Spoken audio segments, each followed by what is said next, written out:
आज सुधांशु जी ने इन 5 मुल्लाओं को अकेले ही निपटा दिया। देखिए, नेचुरल पत्थरबाजी दो प्रकार की होती है कि पत्थर कहीं पड़े हैं, 2 4 5 10 पड़े होंगे और फेंक दिया गया।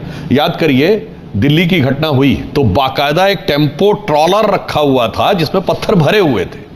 याद करिए, दिल्ली के दंगे हुए तो आम आदमी पार्टी का एक कारपोरेटर था ना, जिसके छत के ऊपर पूरी एसिड वाटर की बोतलें भी थी।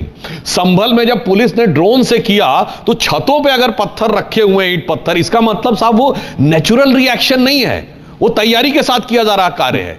इसलिए इस बात को समझने की जरूरत है। और जहां तक आपने कहा कि साहब पूरी दुनिया में, तो मैं फिर पूरी बात ये ईमानदारी से बात करें। चलिए साहब, आप कहेंगे साहब इंडिया में जो प्रॉब्लम है वो बीजेपी आरएसएस के कट्टरपंथ की वजह से है। ये बताइए, बांग्लादेश में तो कोई बीजेपी आरएसएस नहीं है। अब आइए, बर्मा में ये बुद्धिस्ट विहारों के साथ किस बात की लड़ाई है? बौद्ध विहारों पे कौन अटैक कर रहा है? रोहिंग्या मुसलमान या कोई आरएसएस बीजेपी वाले जाके कर रहे हैं? ये बताइए, श्रीलंका में मात्र 3 साल पहले उल्टा बोल रहे हैं। अरे साहब, उसी में पूरी बात पूरी सुनिए, सब समझ में ये पलट दीजिए। श्रीलंका में उस पे अटैक कर, मैं पूरी बात कह रहा हूं, आपको ये लगता ना अटैक, अब ये भी बात कह रहा हूं। श्रीलंका में ईस्टर संडे पे बम विस्फोट होता है, ईसाइयों के त्योहार पे, उसमें भी पाकिस्तानी मौलाना पकड़े जाते हैं। वो साहब कौन कर रहा है? अब आइए, चाइना के सिकियांग प्रोविंस में कम्युनिस्टों से लड़ाई है।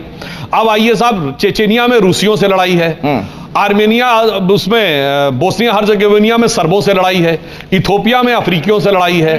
फिलिस्तीन में यहूदियों से लड़ाई है। और यूरोप में लंदन, मैड्रिड, ब्रिस्बेन के जो बमबार्डिंग हो रही है या बम विस्फोट हो रहे हैं, वहां ईसाइयों से लड़ाई है। 9/11 से लेकर सिडनी तक जो हो रहा है वहां भी लड़ाई है। तो भाई साहब, मैं सिर्फ ये पूछना चाहता हूं, आप कह रहे हैं दूसरी पार्टी लड़ने वाली चाहे जो भी हो, ये पहली पार्टी आप क्यों बने हुए हैं? जिसे कहते हैं ना, धुम धुम धड़म धड़ैया रे, सबसे बड़े लड़ैया रे। तो ये सोच करने की जरूरत है कि पार्टी नंबर 2 कोई भी हो, वो कम्युनिस्ट हो, बुद्धिस्ट हो, ज्यूज हो, हिंदू हो, क्रिश्चियन हो, सबसे लड़ने के बारे में। इसलिए और देखिए, प्रॉब्लम क्या है कि आदमी को जगह जगह फुंसियां हो रही हो। एक मिनट, ये प्रॉब्लम क्या है? यहां पे फुंसी हुई, ओ यहां कुछ गड़बड़ होगा, यहां पे फुंसी हुई, यहां पे कुछ गड़बड़ होगा, पैर में फुंसी हुई। अरे साहब, पूरे बदन में इंफेक्शन है, एंटीवायरस दवा खाइए, तब जाके ठीक होगा। वो आप मानने को तैयार नहीं।